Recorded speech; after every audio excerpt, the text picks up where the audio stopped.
الشیطان الرجیم بسم الله الرحمن الرحیم. ټولو نه اول خو زه د پټاون عبدالخالق ورسره زوره اسوه راغلي دي، د دوی ډېره شکریا ادا کوم چې دې حالات کې دی موږ ته راغلو، زموږ حالاتو نه یې ځان خبر کړو. اول خبره خو زما دا ده چې کومې خبرې وې ټولې ورته مشرانو وکړلې، د روډ مسله وه، که د بجلي وه، که د ټلیفون وه، که د سپتال وه، که د سکول وه، دا ټولې مسلې ورته بیان کړې.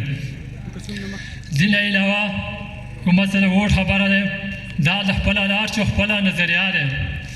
انشاءالله زموږ د ټولو دا امید دی چې موږ به داسې سړی کاندید منتخب کوو چې هغه موږ دپاره آینده دپاره موږ ته کار کوي او د مور باندې کار کېږي.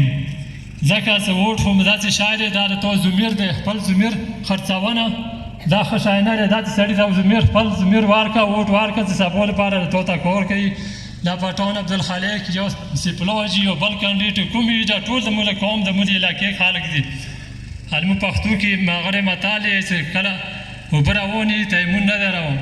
دا ټول په دې شي باندې وپوهوي. پټاون عبدالخالق هم دا د دې حالات ولیده، که د پی ټي آی کوم کسان راغلي دي، نور هغوی هم دا د وطن حالات ولیده، زموږ روډونه یې ولیدلو، سکولونه مثال زموږ د ټولې علاقې حالات یې ټول بیان کړي.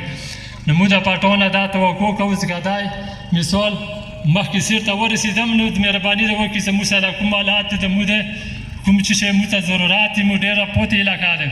نو موږ سره مهرباني ده وکړي چې موږ په ټولو حالاتو باندې دا د دې نه پاسته هم ځان پاک کړي، داسې هم دا د ما کوي چې یاره سیر ته لاړو خو شمو بیا په ویر کړو. دا مهرباني وکړي که سیټ یې وګټل که ونه ګټل، زموږ د دغو مسالو غور فکر دا یې وکړي.